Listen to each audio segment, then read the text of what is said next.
The patio light suddenly came on, and my shorts were already on the floor. This image hasn't left my head for 3 weeks. But let me tell you from the beginning how I got into this situation that completely destroyed my family life. Subscribe to the channel, and leave your like to get access to more stories like this. My name is Blake Henrique, I'm 28 years old, and I work as a security supervisor for a logistics company in the interior of São Paulo. Until 3 weeks ago, I had a life many would consider perfect. Married for 4 years to Camilla, an amazing woman I met in college. Living in a comfortable house we bought together, with plans to have kids soon.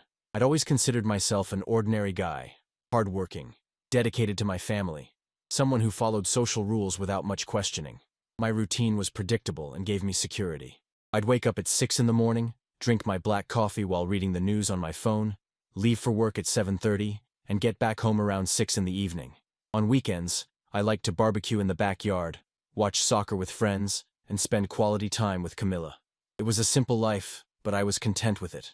What I didn't imagine was that all this tranquility was about to be destroyed by my own father-in-law. Richard Almeida, 48, is a man who always impressed with his striking presence. He's tall, about 6 feet 1 inch, has well-groomed gray hair, piercing blue eyes, and a 5 o'clock shadow that gives him a rugged and attractive look. He works as a civil engineer and has always been professionally successful, but his personal life has always been more complicated. What you hear here is just the beginning. The complete, uncensored stories with all the details you can imagine are available now. See the link in the description right now.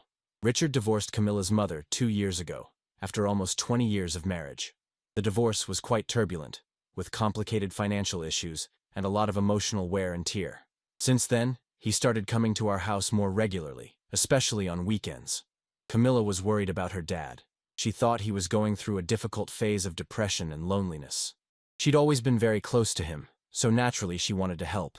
I'd always had a cordial relationship with Richard. He was a present but respectful father-in-law. He never meddled too much in our married life.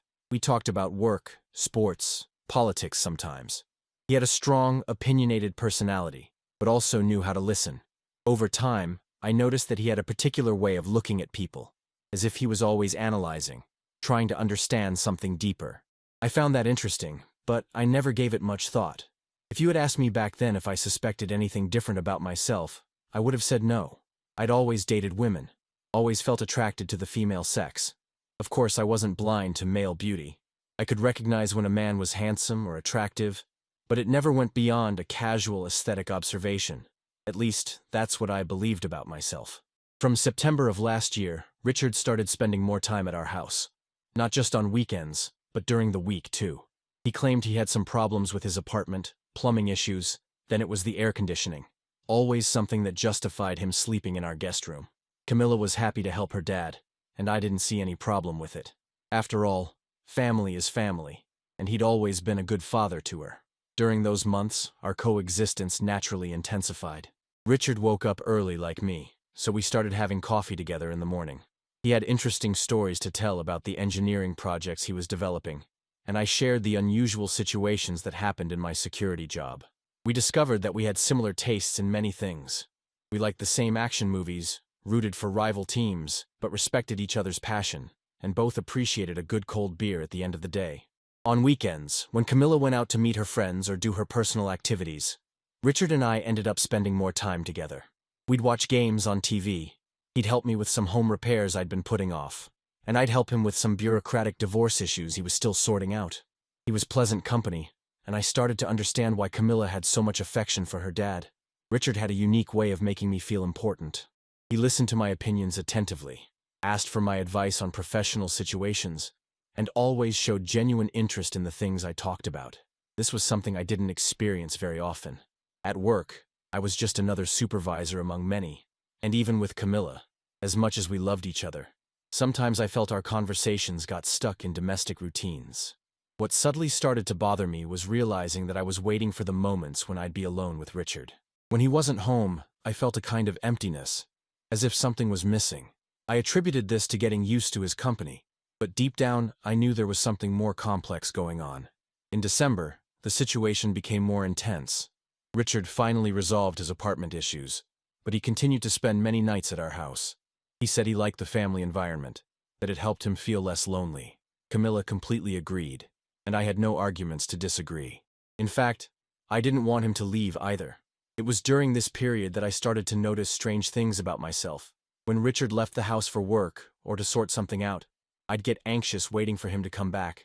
When he arrived, I felt a disproportionate joy, as if the day finally made sense.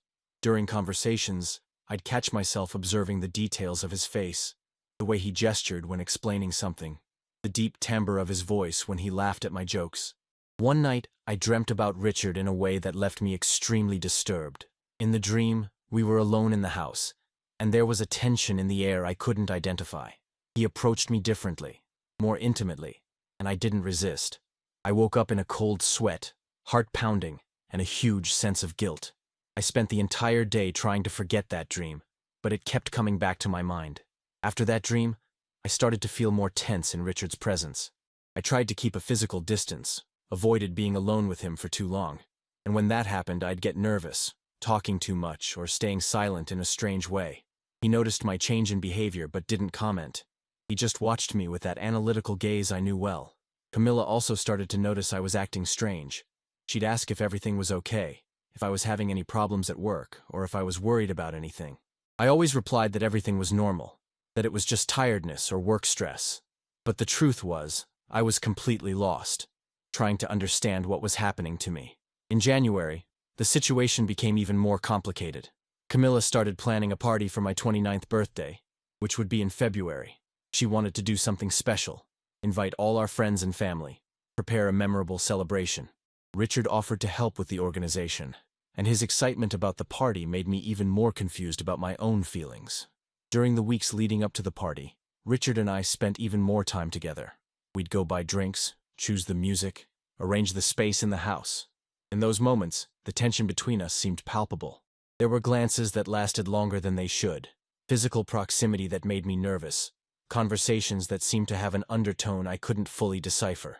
One afternoon, as we were arranging chairs in the backyard for the party, Richard made a comment that disturbed me even more. He said I was lucky to have such an organized and happy life, that he envied my ability to know exactly what I wanted. When I asked him what he meant by that, he looked at me intensely and replied that sometimes people discover things about themselves when they least expect it, and that it can be both liberating and terrifying. At the time, I thought he was talking about his own experience with the divorce, about how it made him rethink his life and desires. But now, looking back, I realize he was probably referring to something completely different. Maybe he already knew what was happening to me before I even understood. The days leading up to my birthday party were extremely tense. I could barely sleep. I'd lie awake thinking about the implications of my confusing feelings. I loved Camilla. That was undeniable. But there was something about Richard that affected me in a way I'd never experienced. It was as if he had awakened a part of me I didn't even know existed. The night before the party was particularly difficult. Richard spent the night at our house, and during dinner, he made several comments that seemed to have double meanings. He talked about how important it was to enjoy special moments in life, about how sometimes the best surprises come from the most unexpected situations. Camilla was too excited about the party preparations to notice the tension, but I felt every one of his words as if they were directed specifically at me. That night, lying in bed next to Camilla, I knew something definitive was about to happen. There was an energy in the air, an anticipation I couldn't name. It was as if all that accumulated tension over months was reaching an inevitable breaking point. The day of my birthday party arrived, February 15th. Camilla had organized everything perfectly. The house was decorated, the food was delicious. Friends started arriving in the late afternoon. It was exactly the kind of celebration I always liked. Informal but well cared for, with people I genuinely valued. Richard was helping as a host, chatting with guests, serving drinks, being the perfect father-in-law everyone expected him to be. During the first few hours of the party, I tried to act normally, talking to friends, thanking them for gifts, trying to enjoy my celebration. But I couldn't take my eyes off Richard.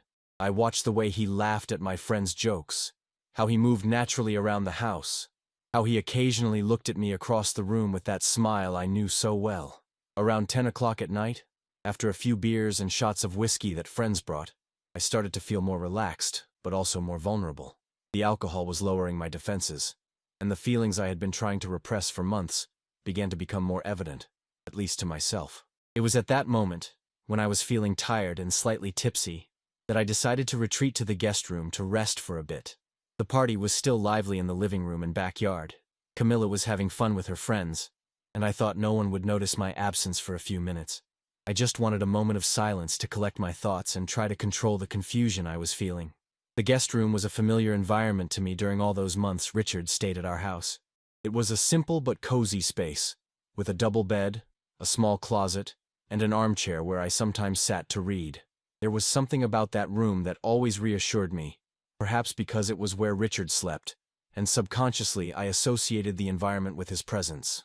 I sat on the edge of the bed, taking a deep breath and trying to calm down. The party continued outside. I could hear the laughter and music, but inside there was a tranquility I needed at that moment.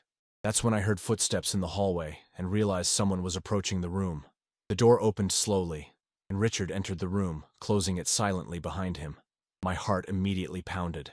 He had a different expression on his face, something I'd never seen before, a mix of determination and vulnerability that completely disconcerted me. "Sorry to bother you, Blake. I saw you leave the party and got worried," he said, but his voice had a lower, more intimate tone than usual. "Is everything all right? You seem a bit distant today." I got up from the bed quickly, trying to appear casual, but my breathing was out of control. "Everything's fine, Richard. I just needed a few minutes of silence. The party's great. Thanks for all your help." He took a few more steps closer, and I could smell his scent, a mix of his cologne and natural skin odor that had become too familiar to me. "Blake, can I ask you a direct question?" I nodded, even knowing I probably wasn't prepared for what was coming next. "Have you felt anything strange between us lately?" Richard looked directly at me, and his blue eyes seemed to be searching for something specific in my expression. "Because I've felt a different energy, a tension that wasn't there before." My mouth went dry. It was exactly the kind of conversation I had tried to avoid for months. "I don't know what you're talking about," I lied, but my voice came out shaky and unconvincing. He took another step towards me, and now we were close enough for me to feel the warmth radiating from his body. "Blake, I know you have. I see the way you look at me sometimes, how you get nervous when we're alone, and I need to tell you something." My whole body was trembling now. "Richard, I think we should go back to the party. Camilla must be looking for us. Camilla's distracted with her friends, and the party will go on for hours." He reached out and gently touched my arm. "Blake, I've never been attracted to men before, but you awaken something in me that I can't ignore anymore." Those words hit me like a punch to the gut. Everything I had tried to deny, all the confusing feelings that had been tormenting me, suddenly gained a real and terrifying dimension. "Richard, this can't be happening. I'm married to your daughter." "I know exactly what that means," he replied, but he didn't take his hand off my arm. "I know how wrong it is, how complicated, but I also know you feel something for me, because I see it in your eyes." I tried to take a step back, but I bumped into the bed. Richard took advantage and moved even closer. Now we were practically touching. I could feel his breath on my face, and the closeness was making my mind collapse. "I can't do this," I whispered, but my voice had no conviction. "This will destroy everything." "Maybe," he murmured, raising his free hand to touch my face. "But maybe it's the only way to find out who we really are." When his fingers touched my face, something inside me completely surrendered. All the months of tension, all the repressed feelings, all the confusion I had been carrying exploded at that moment. I closed my eyes and allowed myself to feel that touch for the first time. Richard leaned closer, and I felt his lips brush my neck. The contact was electric, as if my whole body had woken up from a deep sleep. A low groan escaped my throat, and I knew there was no turning back. "Blake," he whispered in my ear, "I need you." I turned my face toward his, and our lips met. The kiss was intense from the very first second, loaded with all the accumulated tension of months. His hands wrapped around my waist, pulling me closer, and I responded with an urgency that surprised me. We fell onto the bed together, and the sensations were completely different from anything I had experienced before. Richard's hands explored my body with a mix of delicacy and firmness that left me breathless. Every touch seemed to awaken nerve endings I didn't even know existed. He started unbuttoning my shirt slowly, kissing every piece of exposed skin. I was lost in the sensation, completely surrendered to that moment I knew would change everything forever. His hands were larger than Camilla's, rougher, more decisive, and that created a contrast that intensified every caress. When he completely removed my shirt, he pulled back for a moment to look at me. "You're even more beautiful than I imagined," he said. and the way he spoke made my chest warm in a way I had never felt. I started unbuttoning his shirt, too, discovering a chest defined by age, but still attractive, covered in gray hair that I caressed with fascination. Richard closed his eyes when my hands explored his torso, and the low sound of pleasure he emitted made something churn inside me. Our mouths met again, and this time the kiss was even deeper, more desperate. It was as if we were trying to consume each other, as if we wanted to make up for all the months of repressed desire in a few intense minutes. Richard's hands went down to my belt, and when he started unbuckling it, the reality of what was happening hit me like a cold wave. But before I could fully process what that meant, he had already removed my pants, and his hands were exploring parts of my body that had never been touched by another man. The sensation was overwhelming. Richard knew exactly how to touch me, how to intensify my pleasure in ways I didn't know. It was as if he understood my body better than I did, as if there was a connection between us that transcended physical experience. When he positioned himself over me, our eyes met for a moment, and I saw in them the same mix of desire and vulnerability that I was feeling. It was more than physical attraction. There was an emotional intimacy there that made everything even more intense. The moment of union was transformative. I felt as if I was discovering a part of myself that had been hidden my entire life. Every movement, every sensation, every shared breath seemed to reveal aspects of my sexuality I had never explored. Richard was careful, but also passionate. He alternated between moments of extreme tenderness and others of overwhelming intensity, reading my body as if it were a map he knew by heart. I found myself responding in ways that surprised me, moving my body in sync with his, as if it were the most natural thing in the world. The pleasure I felt was different from anything I'd ever experienced before. It was deeper, more encompassing, as if every cell in my body was participating in the experience. I understood at that moment why I had felt so confused all these months. My body already knew what my mind was still trying to process. Our movements gradually intensified, creating a rhythm that seemed perfectly synchronized. Richard whispered words of encouragement in my ear, telling me how special I was, how that moment meant everything to him. And I believed every word, because I felt the same way. The climax arrived overwhelmingly for both of us. It was as if the entire universe contracted at that moment, as if nothing else existed besides the two of us and the intense connection we had created. I screamed his name, and he screamed mine, not caring who might hear outside. We lay there, embracing afterward, our breaths still ragged, sweat mingling between our bodies. Reality began to slowly creep back, along with the awareness of what had just happened. But in those first moments, all I could feel was a profound peace, as if I had finally found something I had been searching for without knowing. Richard caressed my hair as I rested my head on his chest. "How are you feeling?" he asked softly. "Confused," I admitted. "But also complete. It's strange. I know exactly what you mean." He kissed the top of my head. "I never thought I could feel something like this for another man. But with you, it's like everything makes sense." We stayed in silence for a few minutes, just enjoying the closeness and trying to process the magnitude of what had happened. Outside, the party continued, and occasionally we heard laughter or louder music, reminding us that there was an entire world beyond that room. "What are we going to do now?" I asked, finally vocalizing the question that had been pounding in my head. Richard sighed deeply. "I don't know, Blake. I just know I can't pretend this didn't happen, and I can't pretend I don't want it to happen again." His words echoed exactly what I was feeling. Despite all the guilt, despite knowing how morally wrong it was, I also knew I wanted more. Something had awakened in me that now seemed impossible to ignore. "Camilla," I started to say, but Richard placed a finger over my lips. "Let's think about that later. Right now, in this moment, it's just us."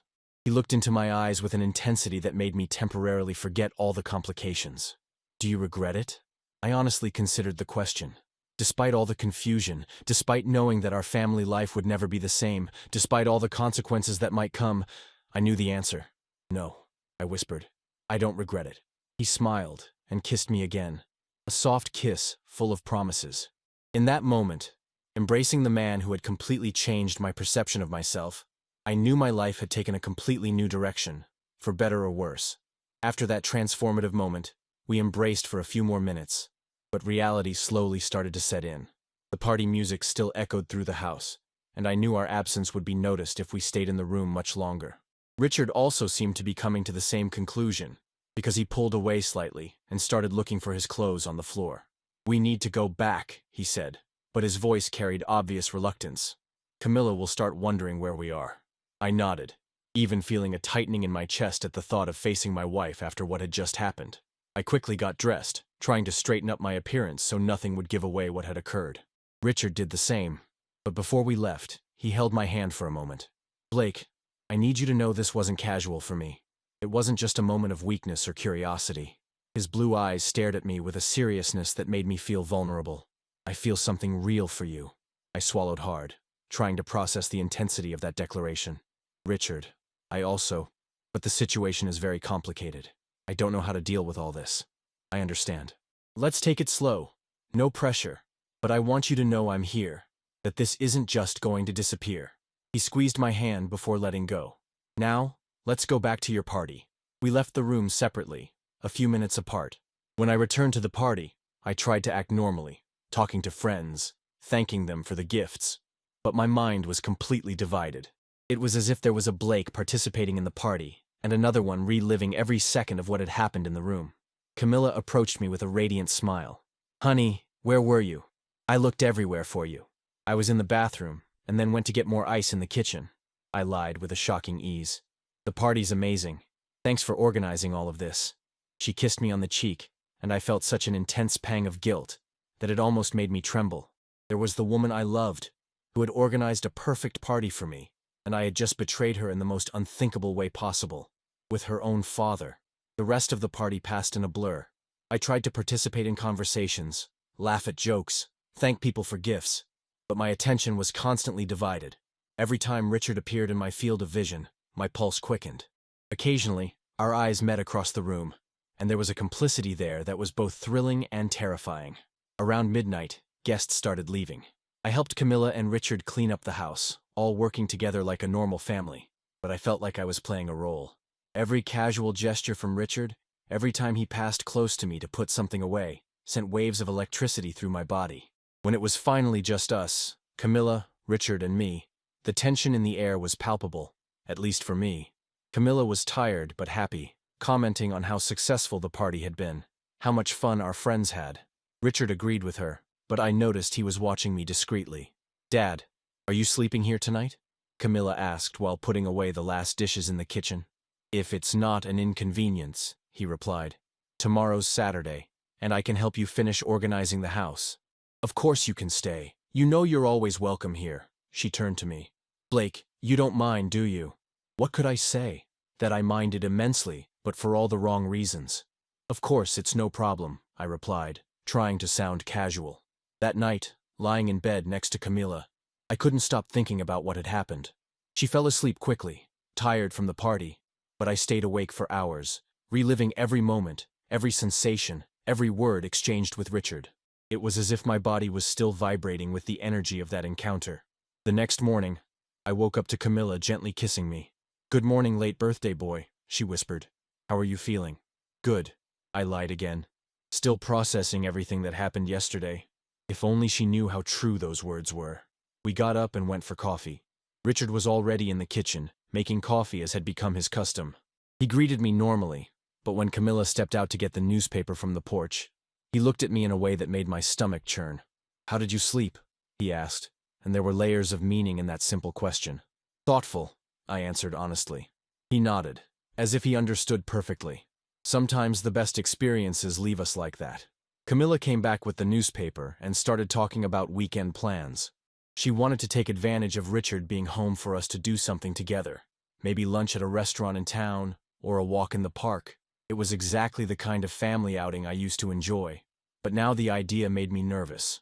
During lunch, we decided to go to the supermarket to buy some things that were missing from the house.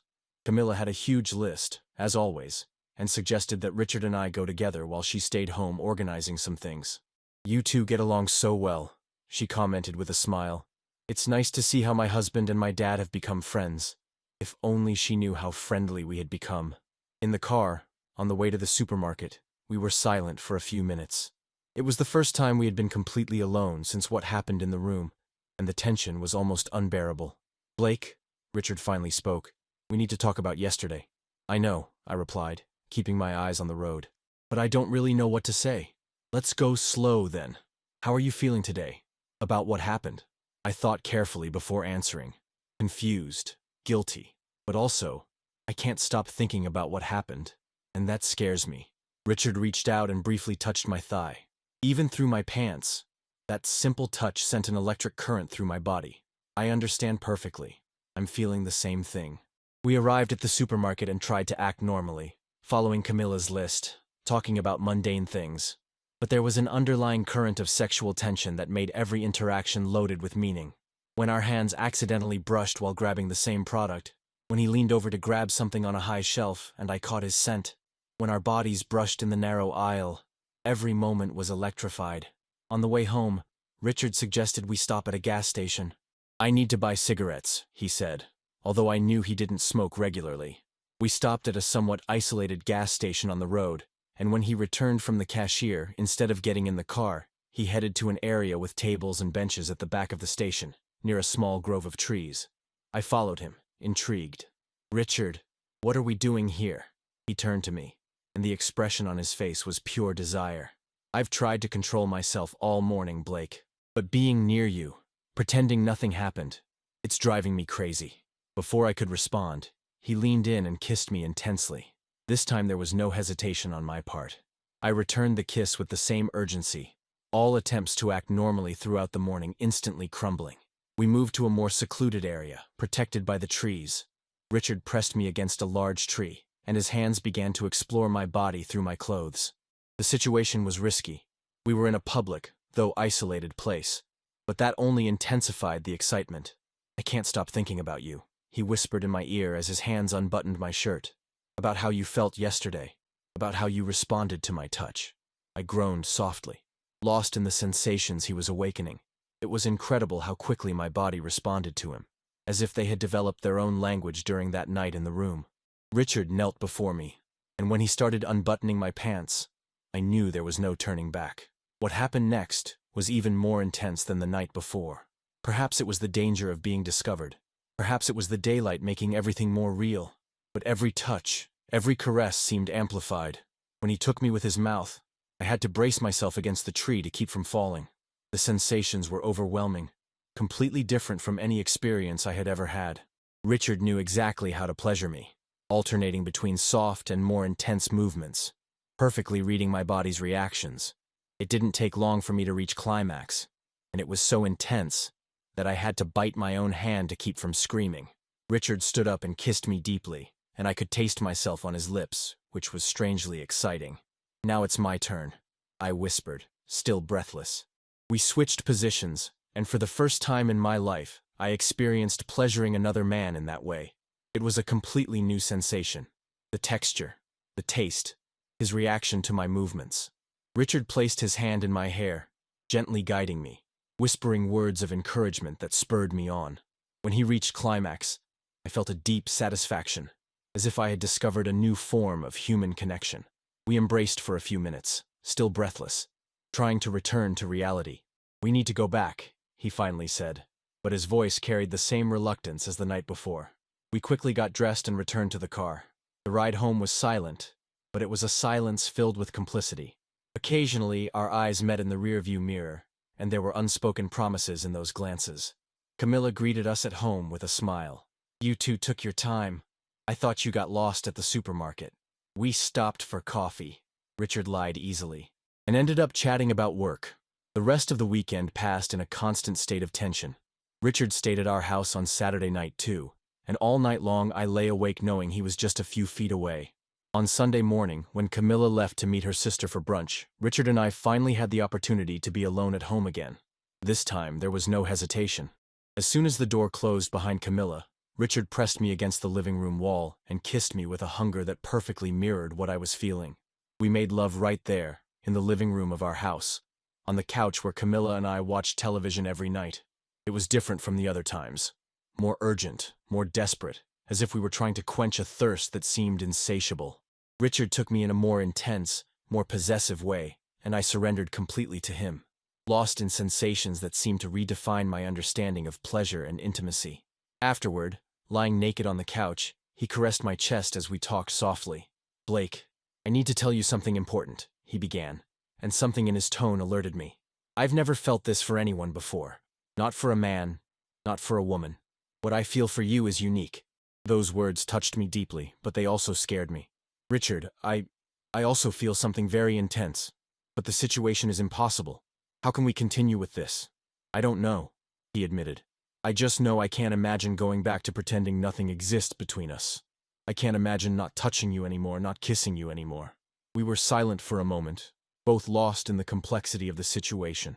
It was as if we had opened a door that could no longer be closed, discovered something about ourselves that would change everything forever.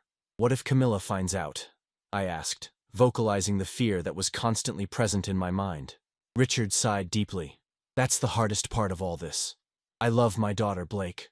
I don't want to hurt her, but I also can't deny what I feel for you." These were words that echoed my own conflicts exactly. I loved Camilla deeply, but a part of me had awakened that seemed impossible to ignore. It was as if I had discovered a fundamental aspect of my personality that had been dormant my entire life. We heard the sound of Camilla's car arriving, and quickly got dressed and tried to erase any evidence of what had happened. She came into the house excited, talking about her meeting with her sister, completely oblivious to the revolution taking place in her own living room. That night, Richard said he was going back to his apartment. "I need to sort some things out there," he explained. But I could tell in his eyes that he was also trying to create some distance to process everything that had happened. After he left, I was alone with Camilla for the first time since everything had started. She was happy and relaxed, commenting on how good it had been to have her dad around for the weekend, about how the three of us formed a harmonious family. Every word from her was like a stab of guilt in my chest. There was the woman I had promised to love and honor, talking about family harmony, while I had spent the entire weekend betraying her in the most unthinkable way possible. That night, when we made love, I tried to focus completely on her, tried to rediscover the passion I had always felt for my wife. But it was impossible not to make comparisons, impossible not to think about how everything had been different with Richard. It was as if my body and mind had been reprogrammed, and I didn't know how to go back to what I was before. Camilla fell asleep, satisfied in my arms, whispering words of love in my ear. I stayed awake all night, staring at the ceiling, trying to understand how my life had become so complicated in such a short time. 3 days ago, I was an ordinary married man, with a predictable and satisfying life. Now I was torn between two worlds, between two kinds of love that seemed incompatible. Subscribe to the channel and leave your like to get access to more stories like this. Deep down, I knew this was just the beginning. What you hear here is just the beginning. The complete, uncensored stories with all the details you can imagine are available now. See the link in the description right now. What had happened between Richard and me couldn't be ignored or forgotten. It was too big, too intense, too transformative. And somehow, I sensed that the consequences of this discovery were yet to come, and that they would change our lives in ways I couldn't even imagine yet.